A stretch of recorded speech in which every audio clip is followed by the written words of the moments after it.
اگر کچھ لوگ دنیا کے اس کو بدلنا چاہیں، اس کو تبدیل کرنا چاہیں، اس کو نعوذ باللہ من ذالک مٹانا چاہیں، ختم کرنا چاہیں، تو وہ دین مٹ نہیں سکتا کہ اللہ اس کا واقع ہے، اللہ اس کی حفاظت کر رہا ہے۔ ختم کرنے سے بڑھ کر ہے بچانے والا۔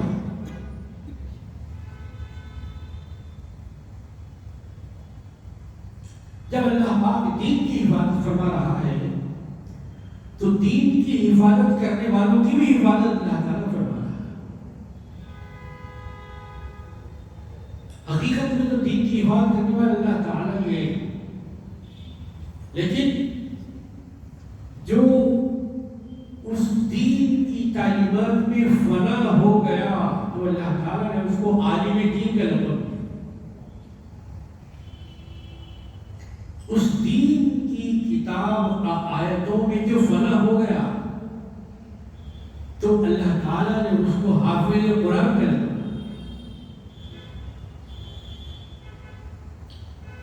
اس کتاب کے معنوں کے اندر جو فنا ہو گیا اللہ تعالیٰ نے اس کو مترجم کا خطاب دیا۔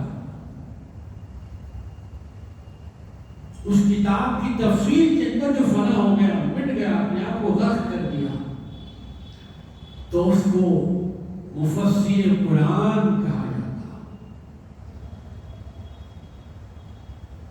اور اس کتاب کے اسرار اور معانی بتانے میں جو آگے بڑھ جاتا ہے تو پھر ایسے کو عارف کہا ہے۔ اور قرآن مجید کی جو لطائف باریک باتیں جسے عام انسانی عقل، عام انسانی کتابیں پڑھنے والے سمجھ نہیں سکتے، تو وہ لطائف یعنی باریک باتیں اللہ تعالیٰ نے پیغمبروں کو عطا فرمائی۔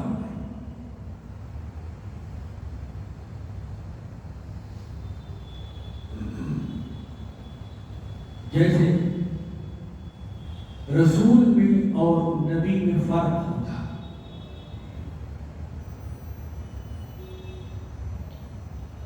اذان میں اشہد ان محمد رسول اللہ کہا جاتا ہے، نبی اللہ نہیں کہا جاتا۔ کیوں نہیں کہا جاتا؟ حالانکہ لفظ بالکل صحیح ہے، قرآن مجید میں نبی کا لفظ آیا ہے، انبیاء اس کی جمع ہے، نبی کا معنی ایک نبی، انبیاء کئی نبی۔ رسول کے لفظ قرآن مجید میں آیا ہے، رسول کا مطلب ایک رسول، کئی رسول تو رسول اس کی جمع۔ تیسرا بار جہاں سے شروع ہوتا ہے اتفاق سے یہی لفظ وہاں پر آیا ہے، تلک الرسل فضلنا بعضهم على بعض۔ یہ وہ رسول ہیں، رسول ہونے میں تو سب برابر ہیں، پیغمبر ہونے میں تو سب اللہ کی طرف سے، سب اللہ کے حکم سے، سب اللہ کے چنے ہوئے، سب اللہ کی تعلیم دیے ہوئے، سب اللہ کے سوارے ہوئے، حسن بھی، جمال بھی، فضل بھی، کمال بھی، جود و نوال بھی، سب اللہ تعالیٰ کی طرف سے ان کو عطا کیا گیا ہے۔ لیکن اللہ تعالیٰ خود فرماتے ہیں کہ ان میں سے ہم نے بعض کو بعض پر فضیلت دی ہے، درجہ دیا ہے۔ درجہ دینا بھی انسان کا کام نہیں، درجہ دینا بھی اللہ کا کام ہے۔ انسان کا کام تو بس ماننا ہے، تسلیم کرنا ہے جو اللہ نے مقام دیا۔ جس حضرت داؤد علیہ السلام خلیفۃ اللہ کہا جس کو تسلیم کر، حضرت نوح علیہ السلام کو نبی اللہ کہا جاتا ہے۔ ساری کائنات جب کہ پانی میں ڈوب رہی تھی، غرق ہو رہی تھی، چپیڑے مار کے انسانوں کو لے جا رہے تھے، حضرت نوح علیہ السلام اور آپ کی کشتی میں جو لوگ آ رہے تھے ان کو اللہ تعالیٰ نے نجات عطا فرمائی اس پانی کے عذاب سے۔ نبی اللہ آپ کا خطاب ہے۔ حضرت ابراہیم علیہ السلام اللہ تبارک و تعالیٰ کے امتحانات میں کامیابی آ جاتی ہے، امتحانات میں فائز البراء ہو گئے تو اللہ تعالیٰ نے ان کو خلیل اللہ کا اور ان کے صاحبزادے کو ذبیح اللہ کا خطاب۔ حضرت عیسیٰ علیہ السلام اپنی پھونک سے، اپنے دم سے مٹی کے پرندوں کو زندہ فرمایا کرتے، مردوں میں جان ڈال دیا کرتے، تو اللہ تعالیٰ نے ان کو روح اللہ خطاب کیا، عیسیٰ روح اللہ۔ حضرت موسیٰ علیہ السلام کو اللہ تعالیٰ نے یہ درجہ، یہ فضیلت عطا فرمائی تھی کہ آپ جو ہم کلام ہوتا تھا، بیچ میں کوئی نہیں ہوتا، آپ سے اللہ تعالیٰ گفتگو فرماتی، چونکہ ایک صفت خاص طور پر آپ کو اللہ تعالیٰ نے عطا فرمائی تھی، تو اس لیے حضرت موسیٰ کے ساتھ کلیم اللہ کہا جاتا۔ کلیم کلام کرنے والے، گفتگو کرنے والے، بات کرنے والے کہتے ہیں، کلام جو بات کر رہا۔ سب بندے بندوں سے بات کرتے ہیں، لیکن موسیٰ علیہ السلام وہ ہیں جو اپنے مالک اللہ سے بات کرتے ہیں، اس لیے کلیم اللہ کا، کلیم الناس نہیں کہا، لوگوں سے بات کرنے والے نہیں۔ جب سب کے القاب ٹھہرے تو سرکار دو عالم صلی اللہ علیہ وسلم روح فدا کا لقب کیا ہوا، آپ کو خطاب کیا ہوا، کہا کہ وہ حبیب اللہ ہے۔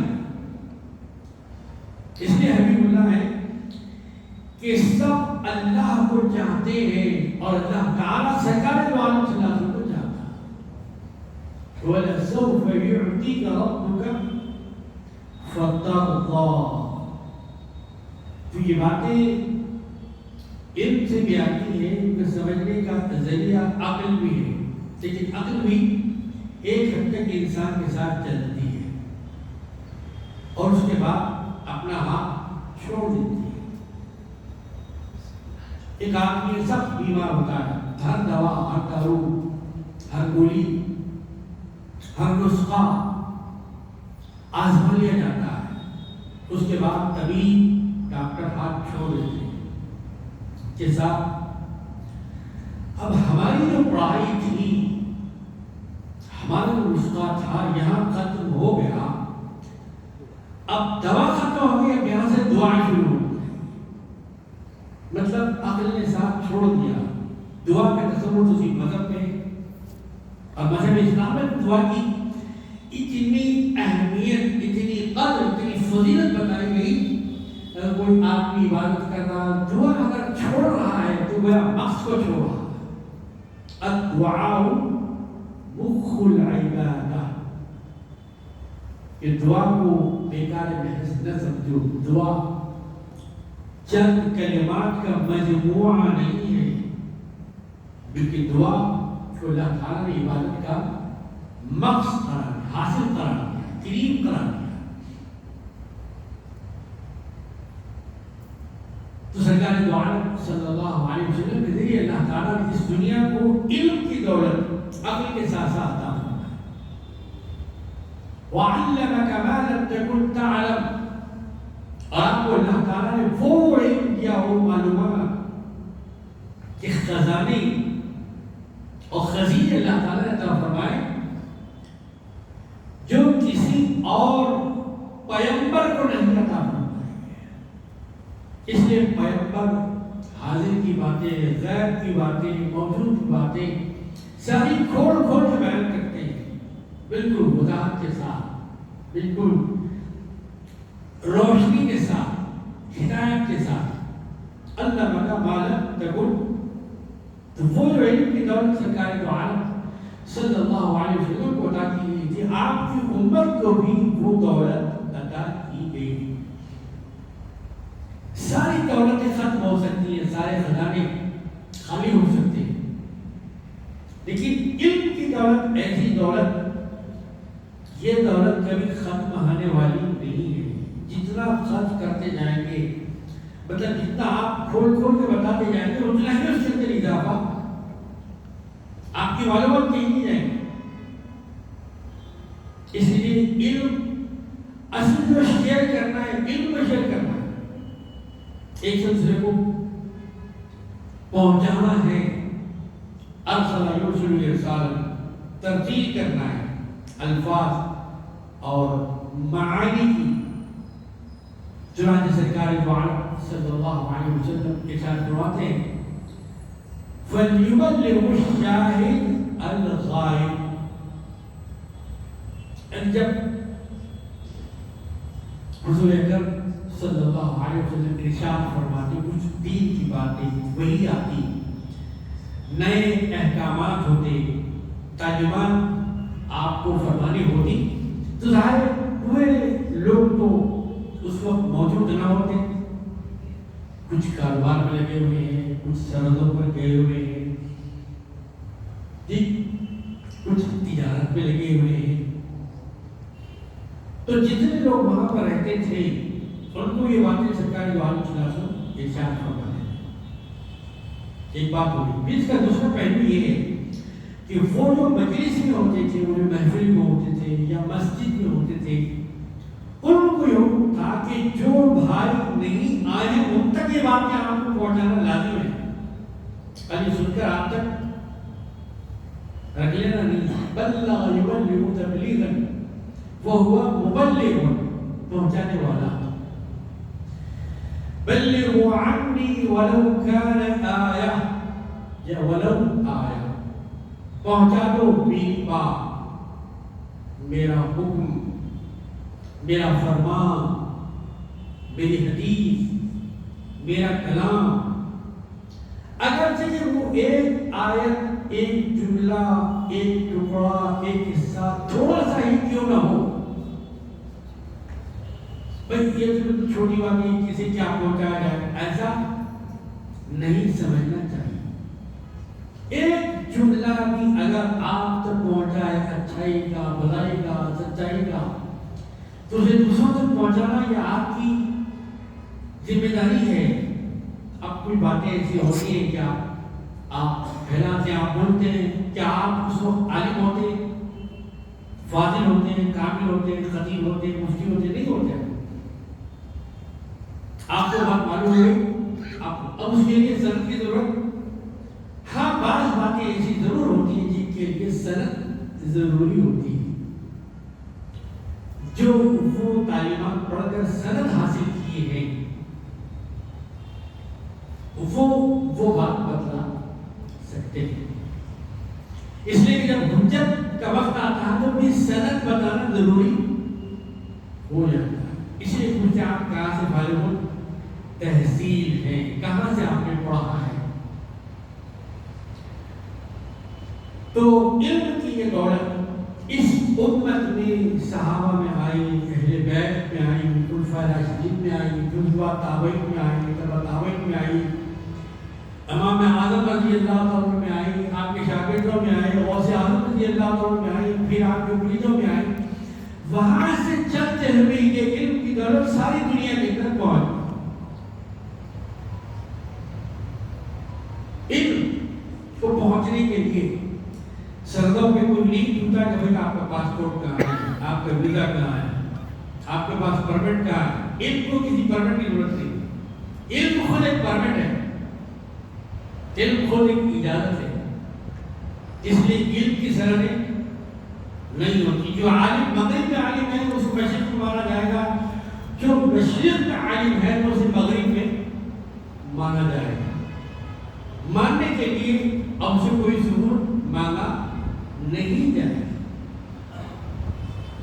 تو الحمدللہ یہ امت جو کہ قیامت تک باقی رہنے والی اس امت کو باقی رہنا ہے، تو باقی رہنے کے کیا راستے ہیں، باقی رہنے کی کیا ذرائع ہیں؟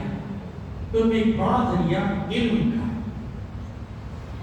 اسی لیے قرآن حکیم میں اللہ تعالیٰ نے جہاں نماز کے بارے میں بتایا، روزے کے بارے میں دیا، حج کے بارے میں بتایا، صدقات خیرات کے بارے میں بتایا،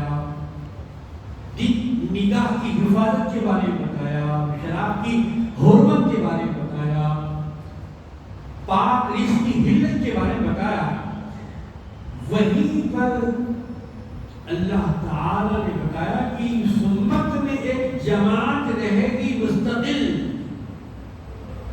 وہ دنیا کے پیچھے نہیں بھاگے گی، وہ دنیا کے پیچھے نہیں بھاگے گی، وہ اقتدار کے پیچھے نہیں بھاگے گی، وہ جو جماعت رہے گی وہ سیاست نہیں کرے گی، پالیٹکس سے ان کا کوئی تعلق نہیں ہوگا، وہ جو جماعت رہے گی ہوا میں نہیں اڑے گی، وہ جو جماعت رہے گی اس کا کام یہ رہے گا کہ علم نبوی سیکھے اور دوسروں کو سکھائے، وراثت نبوی خود حاصل کرے اور دوسروں کو اس کو وہ ہے علم، اور علم ہی نہیں بلکہ علم کے اندر سمجھ حاصل کرے، تفقہ یعنی گہرائی کے ساتھ، سطحی علم نہیں، اوپر کا نہیں بلکہ گہرائی میں جائے۔ جیسے گہرائی کی ایک مثال میں آپ سے ضرور کرتا ہوں، جسے پاک کا حوالے سے حدیث شریف کی جو معتبر کتابیں بخاری اور مسلم شریف کو چھوڑ کر کئی کتابیں، ابو داؤد ہے، ابن ماجہ ہے، طبرانی شریف ہے، کنز العمال ہے، بہت سی کتابیں ہیں، تو جہاں تک کتابیں پہنچی ہوئی تو حدیثیں بھی پہنچی ہوئی، تو ان کتابوں کے لیے ایک روایت ہے، روایت یہ کہ لا تحلقوا یوم الجمعہ او كما قال عليه الصلاة والسلام لا تحلقوا يوم الجمعة۔ اب ایک صاحب نے اس کا جو مطلب حدیث پڑھنے کے بعد جو سمجھا، تحلقوا حلقہ، پہلے یہ کلاسز کا لفظ نہیں تھا، جماعتیں، درجے، کے جی، پی جی، یہ کچھ بھی نہیں تھے، بلکہ جو طالب سیکھنے والے تھے وہ حلقہ بنا کے بیٹھ جاتے، بیچ میں اس طرح بیٹھتے یا پھر ٹھہرتے تھے، جس کو سمجھانا ہوتا، ڈکٹیٹ کرانا ہوتا، املا کرانا ہوتا، سمجھانا ہوتا، ادھر متوجہ ہو جاتے، حلقہ لگاتے، حلقہ گول شکل میں بیٹھ جانا۔ لا تحلقوا، جو ایک سمجھنے والے عالم صاحب نے سمجھا کہ جمعہ کے دن حلقے مت لگاؤ، مطلب جمعہ کے دن تعلیم نہیں ہوگی، جمعہ کو چھٹی، فرائیڈے از ہالیڈے، حلقے کے معنی کیے۔ اور ایک صاحب نے بھی حدیث شریف پڑھی، آپ پڑھتے ہیں، آپ جب اللہ کی ہدایت سے اور آپ کی کوشش سے، قسمت کی خوش نصیبی سے آپ جاتے حج بیت اللہ کو یا عمرہ کو، تو اس میں ایک عمل ہے پورا سر صاف کر دینا، ایک بھی بال نہ رہے، سر صاف کر دینا، یا کوئی تھوڑے سے بال کم کرنا، تھوڑے سے بال کم کرنے کو کہتے ہیں قصر، کم کرنا، قصر ہے جو خصوص اسی لیے کہ اس سے کمی ہوگی، جو کام پورا کرنا چاہیے تو پورا نہیں ہوا، تو قصر کہتے ہیں، کمی کو عربی میں قصر کہتے ہیں، محل کو بھی، خصوص اس کی جمع، ٹھیک، ایک ہے قصر، بالوں کو کم کرنا، دوسرا ہے بالکل صاف کر دینا۔ یہ صاف کر دینے کے لیے عربی میں لفظ کیا ہے؟ حلق، بال بالکل صاف کر دینا، نکال دینا، ملا دینا، نہیں صاف کر دینا۔ تو جمعہ وہ دوسرے صاحب نے مطلب یہ نکالا، جمعہ کے دن حجامت مت کرو۔ ایک صاحب نے ہلکے سے لفظ نکالا کہ جمعہ کے دن تعلیم کا حلقہ نہیں ہوگا، تعلیم کو چھٹی ہوگی۔ ایک صاحب نے نکالا کہ بھائی جمعہ کے دن حجامت نہیں بنائی جائے گی۔ اب یہ دونوں میں کون سی بات مناسب ہے، ٹھیک ہے، بہتر ہے، اچھی ہے، جو دین چاہتا ہے، جو سرکار دو عالم صلی اللہ علیہ وسلم کے فرمانے کے عین مطابق ہو؟ اب اس کا گہرائی سے مطالعہ کیا گیا، اس وقت یہ بات فرمائی ہوئی کس دن کس مہینے میں کس مقام پر کون کون راوی تھے اور اس حدیث شریف کے بیان کرنے والے کون ہیں، اس حدیث شریف کا بیک گراؤنڈ کیا تھا، پس منظر کیا تھا، جب ساری باتوں کا گہرائی سے مطالعہ کیا گیا، جن علم کے روشنی مطالعہ کیا گیا تو بات یہ نکلی کہ وہ بات اس میں زیادہ مناسب ہے کہ جمعہ کے دن حلقے نہ لگائے جائے تعلیم کے، بلکہ جمعہ کے دن چھٹی، کیونکہ جمعہ کی نماز پڑھنا ہوتا ہے، تیاری کرنا ہوتا ہے پہلی اذان کے ساتھ، فَسْعَوْا إِلَى ذِكْرِ اللَّهِ وَذَرُوا الْبَيْعَ، بالکل کھلا حکم ہے۔ اب یہ کوئی حدیث شریف نہیں ہے بھائی کہ بخاری میں نہیں ہے، وہ مسلم میں ہے، مسلم میں اور بخاری میں نہیں ہے، اس میں کچھ علماء کا اختلاف ہے، یہ فتویٰ ہے کہ وہ عالم صاحب کہتے ہیں یا عالم صاحب کہتے ہیں، کس والے نہ یہ فتویٰ ہے نہ سے بلکہ آیت مبارکہ۔ جیسے پہلی اذان جمع کی خطبے والی جو ہوتی ہے، دوسری اذان ہے لوگوں کی تجارت میں مشغولیت، مصروفیت، خریدنے اور بیچنے میں ان کا جو ذہن اور ذہنیت لگ رہی تھی، اس کو روکنے کے لیے بھائی اب تو کم از کم کاروبار ہو، اب تو لین دین چھوڑ دیں، کیونکہ اب خطبہ شروع ہو رہا ہے، خطبہ 2 رکعت کے برابر ہے، روزانہ آپ 4 رکعت پڑھتے ہیں ظہر کی، جمعے میں 2 رکعت کیوں ہے؟ کہا تو 2 رکعت جو ہے اس کی کمی کو دور کرنے کے لیے خطبہ رکھا گیا ہے۔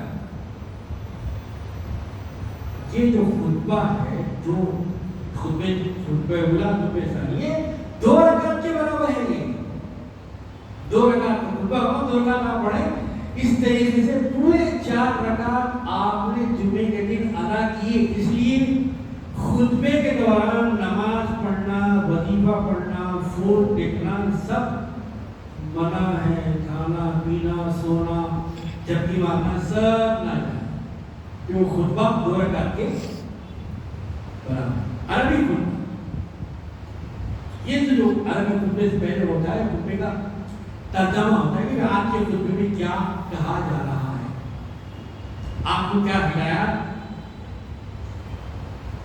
دی جا رہی ہے۔ اس لیے اس حدیث شریف کا مطلب یہ ہے، گہرائی سے سوچنے میں سمجھ میں آتا ہے کہ جمعہ کے دن اگر آپ نے جمعرات کے دن نہیں کروائی، اجامت اصلاح نہیں کروائی، بات نہیں کٹوایا آپ نے، تو بس تم جمعہ کی تو کٹوا لیے۔ اس کا صحیح مطلب، بہترین مطلب یہ ہے کہ جمعہ کے دن تعلیم کے حلقے جل جائیں، جمعہ کے دن تعلیم نہیں ہوئی، جمعہ کی چھٹی ہوئی، کیونکہ جمعہ کے دن جمعہ کی تیاری کرنا ہے، جامع مسجد کو جانا ہے، سورہ کہف بھی پڑھنا ہے، سورہ واقعات بھی پڑھنا ہے، دلچسپی ہے تو سورہ یاسین بھی پڑھنا ہے، 1000 مرتبہ درود شریف بھی پڑھنا ہے، خطبہ بھی سننا ہے، سنتیں بھی پڑھنا ہے۔ اس لیے ان سب کاموں کے لیے بہتر یہ ہے کہ چھٹی دے دی جائے۔ اس لیے جو عربی مدارس، عربی جامعات، عربی یونیورسٹیز KD سے لے کر PG تک چھٹی ہوتی ہے، تعطیل دے دی جاتی ہے، کیونکہ جو بھی اساتذہ ہوتے ہیں وہ امام ہوتے ہیں یا خطیب ہوتے ہیں یا نائب قوم ہوتے ہیں یا نائب خطیب۔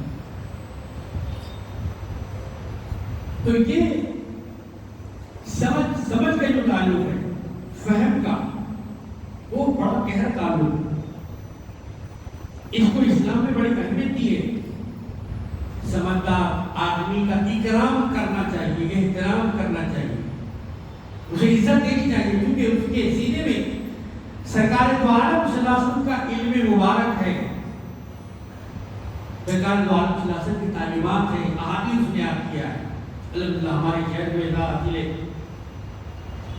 کہ جہاں حدیث بھی اگر پہنچی ہے تو اللہ تعالیٰ نے اس علاقے نجف کے اندر محدث بھی بنائے،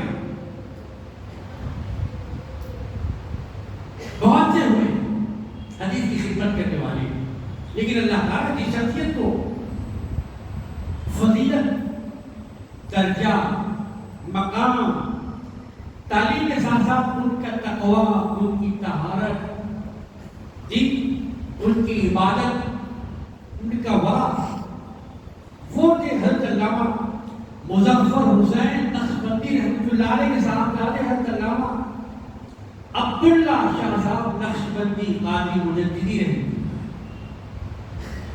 جن کو اللہ تعالیٰ نے حدیث شریف کی عبادت کے لیے چنا کہ آپ کے علاقے سے تعلق ہوتے 50,000 کے قریب احادیث کی تشریح توضیح عربی زبان کے اندر، عربی لینگویج میں.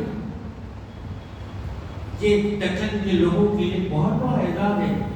ایسے بڑے عالم جن کی کتاب جب سرکار دو عالم صلی اللہ علیہ وسلم کے دربار میں پیش کی گئی تو خوشخبری ملی کہ بتا دو کہ ہم نے کتاب کو بھی قبول کیا، کتاب والے کو بھی قبول. کتاب بھی مقبول ہے، کتاب والا بھی مقبول. وہ کون ہے؟ وہ محدث سے ذکر ہے.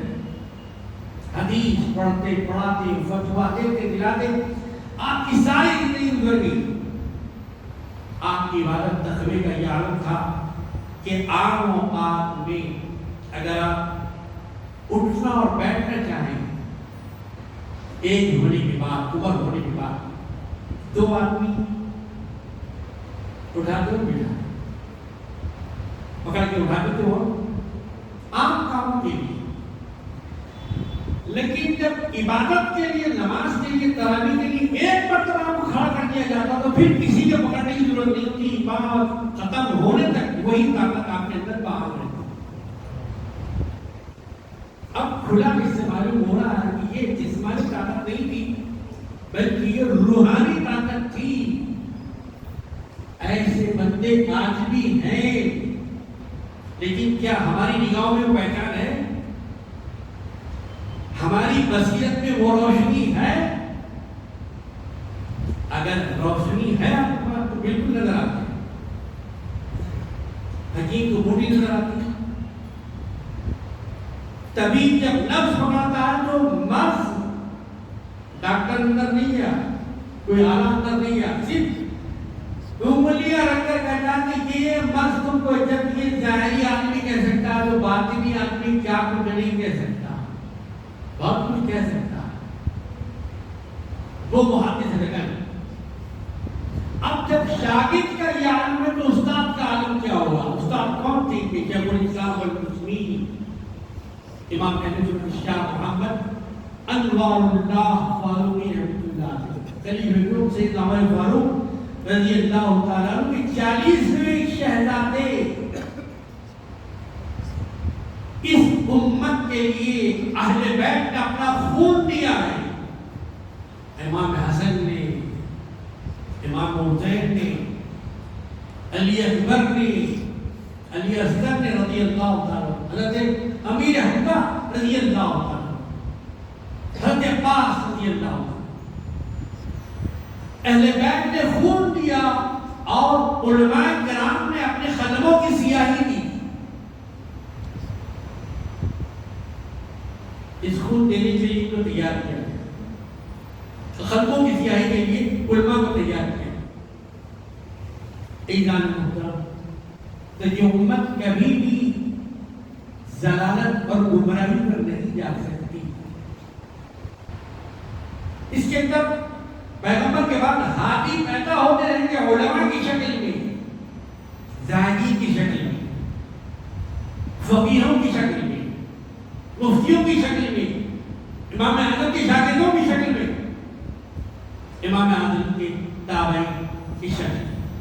تو امام اعظم رضی اللہ تعالیٰ عنہ تو اللہ تبارک و تعالیٰ نے ایک مقام پر آپ مبارک کہا گیا کہ اس دنیا میں اتنے انسان رہتے ہیں، ان میں سے آدھے انسانوں کی عقل امام اعظم ابو حنیفہ رحمۃ اللہ علیہ کو دی. علم بھی دیا گیا آپ کو، اس لیے آپ امام کہہ رہے ہیں، علم کے امام. قرآن شریف کے بارے میں پوچھیے آپ بتانے تیار، حدیث شریف کے بارے میں پوچھیے بتانے کے لیے تیار، فقہ کے بارے میں پوچھیے بتانے تیار، علم صرف کے بارے میں پوچھیے بتانے تیار، علم نحو کے بارے میں پوچھیے، اصول تفسیر کے بارے میں پوچھیے بتانے کے لیے تیار، اصول حدیث کے بارے میں پوچھیے پیچھے نہیں رکھتے. اصول فقہ کے بارے میں، منطق کے بارے میں، فلسفہ کے بارے میں، کلام کے بارے میں جو مسئلہ آپ پوچھیں. ایک چنانچہ صاحب آئے، کہا صاحب مجھے اولاد نہیں ہوئی، اولاد ہو گئی. تو جب اولاد ہوئی ایک عرصے کے بعد تو خوشی میں اولاد کی میں نے قسم کھا لی کہ یہ جو لڑکی ہے اس کی جب شادی ہوگی تو کوئی دنیا کی چیزیں اس کے جہیز میں لوں گا. یہ لوگ بھی عجیب عجیب قسم کھا لیتے ہیں. کوئی روٹی کی قسم، کوئی ماں کی قسم، کوئی دسترخوان کی قسم، کوئی دیوالی کی قسم. حالانکہ قسمیں اسلام میں نہیں ہوئی، صرف واللہ باللہ تعالی. باقی جو قسمیں ہیں قسموں کی وہ ہماری بنائی ہوئی اسلام میں تو نہیں ہے، صرف اللہ کی قسم کا. وہ بھی وقت ضرورت بات بات پہ قسم کھانے سے بھی اعتبار ختم ہو جاتا ہے. بھائی اس کی بات کا کیا بھروسہ ہے، اس کی قسم کا کیا بھروسہ. یہ تو بات بات پہ قسم کھاتا ہے، یہ تو جھوٹا آدمی ہے.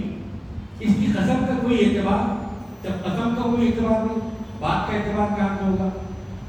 اب صاحب وہ لڑکی پیدا ہوئی، ماشاءاللہ پڑھایا لکھایا قابل بنایا، عمر کو پہنچ گئی، بلغ یبلغ پہنچ جانا.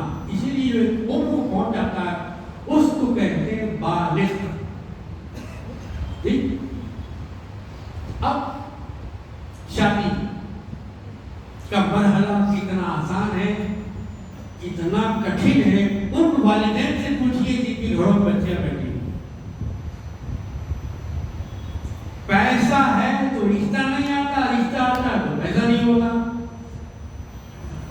اچھا پیسہ اور رشتہ دونوں آ جانے کے بعد پہلے کچھ مسائل تھے، بعد میں کچھ مسائل پیدا ہو جاتے.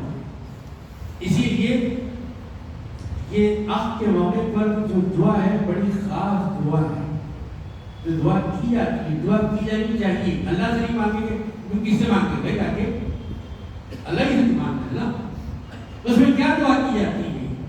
جو قاضی صاحب اللہ ہوتے ہیں یا مولانا ہوتے ہیں، مولوی صاحب، مفتی صاحب جو بھی ہوتے ہیں، کیا دعا کرتے ہیں؟ اللہم حبب، اے اللہ ان دونوں میں محبت فرما. نہیں، ایسی دعا کبھی نہیں سنی. پھر کیا دعا کرتے ہو؟ اللہم الف بینہما، اے اللہ تعالیٰ یہ بالکل نئے نئے عملی زندگی کے میدان میں آ رہے ان دونوں کے دماغ کو جوڑ دے، ان دونوں کے دل میں جو تفریق ہے وہ نکال دے، ایک دوسرے کا ہم خیال بنا دے. ہم خیالہ، ہم پیالہ، ہم نیوالہ. جو اجنبیت ہے اس کو ختم کر دے، جو بیگانگی ہے اس کو ختم کر دے. دونوں یک جان یک خیال بن جائے. اللہم الف بینہما کما الفتا، اے پروردگار ویسے ان دونوں کے دلوں کو جوڑ دیئے، مرتب فرما دیئے جیسے کہ حضرت آدم علیہ السلام اور بی بی حوا علیہ السلام میں رفاقت تھی، الفت تھی. الفت محبت کی دعا نہیں کرتے، الفت بہت بڑی تھی. یہ نئے خاندان سے آ رہی، یہ نئے خاندان کہ اپنے ماں باپ کو چھوڑ کر، بھائی بہنوں کو چھوڑ کر، رشتہ داروں کو چھوڑ کر آئے. اے پاک پروردگار دونوں کے دل اور دماغ ایک ہو جائیں. الف یؤلف تالیفا، تالیف کتاب ایسے کہتے ہیں مختلف معلومات جوڑ کر اس کو جمع کر دیا، اس لیے اس کو تالیف کہا جاتا ہے. اور تالیف کرنے والے کو مؤلف کہا جاتا ہے. تو جو بات میں آپ بتا رہا تھا کہ اس امت میں ایسی جماعت ہونی ہے ہمیشہ رہنے والی، یہ اللہ کا نظام ہے، کوئی توڑ نہیں سکتا. کسی کے مارنے سے، کسی کے ڈرانے سے، کسی کے گھبرانے سے، کسی کے چھیننے سے یہ دولت چھینے جانے والی نہیں، کیونکہ یہ دولت اللہ کے پاس حفاظت میں ہے، اللہ تعالیٰ کی کسٹڈی میں ہے، یہ اللہ تعالیٰ کے خزانے میں رکھی ہوئی ہے. کیا کسی کے پاس اتنی ہمت ہے، کسی کے پاس اتنی رسائی ہے، کسی کے پاس اتنا لمبا ہاتھ ہے کہ اللہ کے خزانے میں ہاتھ ڈال کے دولت کو نکال سکے؟ نہیں. وہ ہاتھ آگے بڑھنے سے پہلے ٹوٹ جائے گا، ایسا خیال آنے سے پہلے وہ دماغ ختم ہو جائے گا، کیونکہ اللہ کی حفاظت میں ہے، اللہ کی کی عبادت پوری ہو گئی. اِنَّا نَحْنُ نَزَّلْنَا الذِّكْرَ وَإِنَّا لَهُ لَحَافِظُونَ. کہ ہم نے اس دولت کو، اس خزانے کو، اس علم کو، معلومات کو، دانش کو، فکر کو، فہم کو، تدبر کو نازل کیا ہے. ہم ہی اس کی عبادت. ایک جماعت رہے گی. جماعت کون ہے؟ فقہاء کی جماعت. وہ کون سی جماعت ہے؟ وہ مفتیان دین کی جماعت. وہ کون سی جماعت ہے؟ وہ علماء دین کی جماعت ہے. آپ کے کسی علاقے میں ایک ایسے بھی عالم دین، علامہ، فہامہ، امیر ملت اسلامی حضرت علامہ مولانا مفتی عبدالحمید صدیقی رحمۃ اللہ علیہ، جب کوئی تحریر آپ لکھتے تو بڑے بڑے دستوں خاندان بھی اسے سمجھ نہیں سکتے تھے آخری تحریر کا مطلب کیا ہے. اتنی منشی ہوئی، اتنی سلجھی ہوئی اور اتنی علم میں ڈوبی ہوئی. تو اس طرح کے علاقے کو بڑے بڑے علماء الحمدللہ دیے گئے. آج بھی شیخ الاسلام شاہ محمد انوار اللہ فاروقی رحمۃ اللہ علیہ کا 111واں عرس شریف، 72 سال آپ کی ظاہری حیات رہی. آپ کو گزر کر 111 سال ہو گئے. کل ملا کے آپ کو اس دنیا میں آ کر تقریباً 80-83 سال ہو جاتے ہیں. تب سے الحمدللہ یہ فیض کر رہا. اس جگہ کی سرزمین پر بہت کم ایسا ہوا کہ بادشاہوں کی 3 نسلوں کو کسی عالم دین اور مفتی اعظم نے پڑھایا ہے. آصف جاہی سلطنت کے 7 بادشاہ ہوئے، 7 نظام ہوئے. 6ویں نظام اعلیٰ حضرت نواب میر محبوب علی خان خفران مکان. 7ویں نظام اعلیٰ حضرت نواب میر عثمان علی خان. پھر ان کے نظام اعظم جا، معظم جا بہادر. ان 3 پشتوں کو پڑھا شیخ الاسلام شاہ محمد انوار اللہ فاروقی.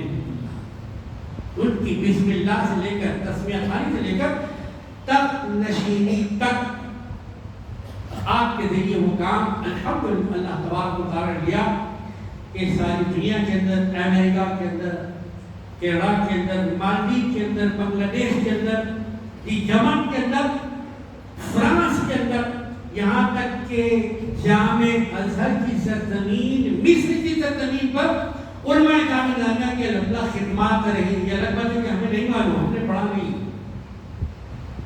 عربک بائی ریڈیو ایک پروگرام ہوا کرتا تھا مصر سے.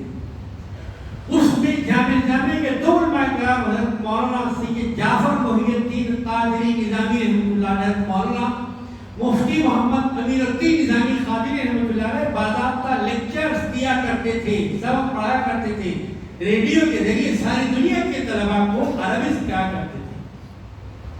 عربک بائی ریڈیو یہ پروگرام ہوا کرتا تھا.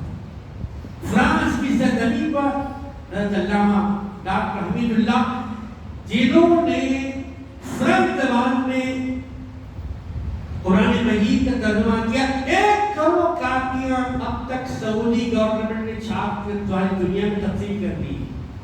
وہ کہاں کے فاضل کہاں کے، عالم کہاں کے، کامل کہاں کے، اسی جامع نظامی اور جامع 1000 آپ کی کتابیں ہیں، آپ کے پیپرز آپ نے پڑھے. وزٹنگ پروفیسر کے حیثیت سے ترکی میں آپ لیکچر دینے جایا کرتے تھے بائی پلین. اور جہاں جہاں غزوات نبوی صلی اللہ علیہ وسلم ہوئے، سعودی گورنمنٹ نے آپ کو بطور خاص اجازت دی تھی. آپ خود کیمرہ لے کر وہاں گئے کہ اس راستے سے ہی اسلامی لشکر کیوں آیا، بدر میں یہاں پر ہی صحابہ کیوں ٹھہرے، یہ مقام جنگ کے لیے کیوں مقرر کیا گیا.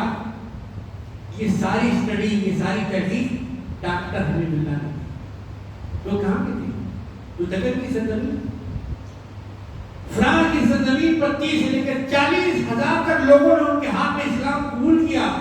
یہ دولت کہاں سے گئی تھی؟ یہ دولت کسی دکن کی سرزمین جامع نظامیہ سے گئی. علامہ مفتی مخدوم حسینی رحمۃ اللہ کیسی ہوئی؟ مفتی مخدوم مرزا بیگ صاحب رحمۃ اللہ کیسی ہوئی؟ علامہ ابو الوفا افغانی. یہ کتابیں حیدرآباد میں لکھتے تھے اور یہ کتابیں مصر سے چھپتی تھی، سعودی عرب میں بکتی تھی. آدمی فروخت ہوتی.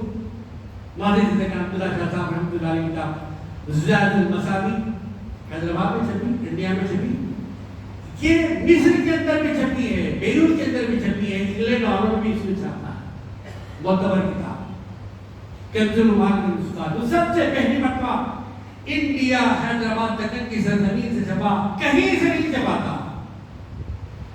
کہ حیدرآباد دکن کی جامع زیمن کی بڑی خدمات ہے, اسے یاد رکھنا چاہیے, اسے دوسروں تک اپنی نسل تک پہنچانا چاہیے. عید کی نمازیں ہوتی ہیں, اسی عید کی نماز پر باہر ڈیرا پڑا ہوا تھا. ایک صاحب اپنے پوترے کا ہاتھ پکڑ کر اس کے ہاتھ میں 1 روپے کا سکہ دیا, کوئن. انہوں نے کچھ 100 روپے جمع کرائے, صاحب میرے نام سے 100 روپے جمع کر لیے جامع جانے کے لیے عطیہ. بچے نے کہا بیٹے وہ روپیے کہاں ہیں؟ کہا دادا جان یہ کا دے دو 15 روپے. بیٹے صاحب یہ رکھ لیے. کہا کہ صاحب رسید دیجیے, میں جب تک زندہ ہوں میں چندہ دوں گا. اب میرے جانے کے بعد میں بچے کو پریکٹس کرا رہا ہوں 1 روپے کی رسید دیجیے تاکہ اس کو بھی چندہ دینے کی عادت ہو, اس کو عطیہ دینے کی عادت ہو. خیرات جتنی چاہے آپ کر سکتے ہیں, سخاوت جتنی چاہے آپ کر سکتے ہیں, اس کا کوئی حساب نہیں, لیکن زکات حساب سے دینا ہے. زکات بے حساب نہیں ہوگی. اگر زکات بے حساب آپ دے دیں گے تو خیرات میں شمار ہو جائے گا, لیکن زکات میں شمار. زکات کا پرسنٹ ہے, میں عرض کرنا چاہتا ہوں آپ کو, اسے بات سمجھ میں, زکات کا پرسنٹیج ہے. زکات کا پرسنٹیج جتنا چاہے آپ دیجیے. آخری بات, یہ جذبہ کیا امت کے سامنے نہیں آنا چاہیے؟ یہ باتیں کیا امت کے بچوں کو نہیں بتانی چاہیے کہ جب آواز لگائی گئی کہ اسلام آواز دے رہا ہے, اب کچھ چاہیے تمہاری طرف سے, اسلام نے تم بہت کچھ دیا ہے, تم کیا دے سکتے ہو؟ سارے صحابہ اپنے اپنے گھروں میں گئے. سب سے پہلے آئے حضرت عمر فاروق سرکار دو عالم صلی اللہ علیہ وسلم پوچھا کہ بھئی کیا لیں, کیا قربان کرنا چاہتے ہیں, کیا ہدیہ ہے آپ کا, کیا تحفہ ہے آپ کا؟ کیا رسول اللہ یہاں جو ہے اتنا ہی گھر والوں کے لیے چھوڑ گیا. اس کا مطلب 2 حصے کیے تھے آپ نے اپنے مال کے, ایک حصہ گھر والوں کے لیے, ایک حصہ اسلام کے لیے, دین کے لیے. ابھی سرکار دو عالم صلی اللہ علیہ وسلم انتظار فرما رہے ہیں. اب کس کا انتظار فرما رہے ہیں؟ پیغمبر زمان. آپ اندازہ اچھی طرح سے لگا سکتے ہیں. اب یہاں کے منتظر ہیں. اس سے پہلے کہ وہ شخصیت آئے, حضرت جبریل علیہ السلام فرشتوں کے سردار آئے, ایک عجیب و غریب لباس میں دیکھے گئے. کمبل کے لباس لگا ہوا ہے اور بٹن کی جگہ کانٹے لگے ہوئے ہیں.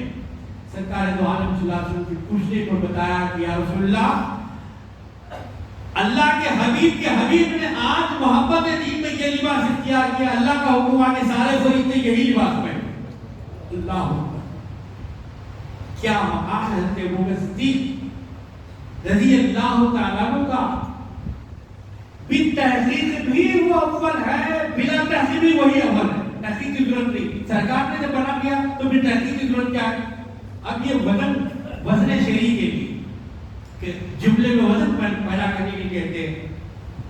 ٹھیک, اس کے بعد دیکھا کہ حضرت ابو صدیق بڑی سی گٹری اور وہی کمبل لباس اور بٹن کی ریت کاٹنے لگے آ رہے ہیں, کبھی ادھر گھس جاتے کبھی ادھر گھس جاتے. بہرحال بہت سماج کے سرکاری خدمت میں وہ بیچ کر دیا. کیا لائے حضور پاک علیہ السلام نے جب یہ سوال کیا تو آپ نے جو جواب دیا قابل غور ہے. اب خیت اللہ و رسولہ, میں نے گھر والوں کے لیے اللہ اور اس کے رسول کو چھوڑ دیا. آدھا سامان چھوڑا, پورا چھوڑا, پاؤں چھوڑا, وندر چھوڑا, کچھ نہیں. میں نے گھر والوں کے لیے اللہ اور اس کے رسول کو چھوڑا ہے. اللہ اور اس کے رسول کافی ہے. تو کیا عقیدہ تھا حضرت ابو صدیق رضی اللہ عنہ, کیا سوچ تھی, کیا فکر تھی کہ لوگوں اگر تم واقعی اللہ اور رسول کو جانتے پہچانتے, ان کی باتوں پر عمل کرتے ہو تو پھر اللہ اور رسول تمہاری دین اور دنیا دونوں کے لیے کافی ہے. اللہ کو بھی ماننا ہے، اللہ کی بھی ماننا ہے، رسول کو بھی ماننا ہے، رسول کی بات کو بھی، قرآن کو بھی ماننا ہے، قرآن کی بھی۔ تو آج کوشش یہی ہے اصل سے لے کر مغرب تک ختم قرآن ہوتا ہے، باضابطہ قرآن شریف سے خلافت رکھتے تھے، اس کے مطابق پھر اس کے بعد جلسہ تقسیم اسناد ہوگا، 500 علماء، فضلاء، عملاء، قاری، حافظ، مفتی، عالم کی دستار بندی اللہ آج ہونے والی ہے، کل انشاءاللہ نعتیہ مشاعرہ ہوگا۔ تو اب تمازا میرے سکندرآباد میں جو محمد صدر خاص ہے، ان کی بھی ضرورت ہے، عالم ربانی کی بھی ضرورت ہے، مفتیان دین کی بھی۔ یہ لوگ بیکار نہیں، کیا کسی ڈاکٹر کو نے بیکار کہا؟ یقیناً ہر بچہ جیسے ڈاکٹر نہیں بن سکتا، ہر بچہ انجینئر، ہر بچہ وائس چانسلر نہیں، ہر بچہ ایم ڈی نہیں بن سکتا، ایم بی اے نہیں بن سکتا، ہر بچہ پرائم منسٹر نہیں بن سکتا، ویسے ہر بچہ عالم بھی نہیں بنتے، کچھ تو بن سکتے ہیں نا، کچھ تو بن سکتے ہیں۔ یہی کچھ کے بارے میں کہا گیا، یہی کچھ ہے جو جماعت ہے، اللہ کی جماعت، علم کی جماعت، تقوی کی جماعت، فتوے کی جماعت، سمجھنے کی جماعت ہے، سمجھانے کی جماعت ہے۔ الحمدللہ 150 سال سے یہ سفر، یہ کاروان چل رہا ہے۔ اگرچہ کہ پولیس ایکشن کا لمحہ کتنا سخت تھا، بڑوں سے پوچھیے، بزرگوں سے پوچھیے، ابھی زندہ ہے، تھوڑے دنوں کے بعد وہ بتانے والے بھی نہیں رہیں گے، وہ آنکھیں، وہ کان، وہ زبانیں سب چلے جائیں، اس سے پہلے وہ چلے جائیں، ان سے حاصل کر لیجیے اپنی دنیا کو روشن منور کے لیے۔ اللہ تبارک و تعالیٰ ان کی خدمت کرنے کے مقام کو سمجھنے کی توفیق عطا فرما، ان کا جو علم پہ جان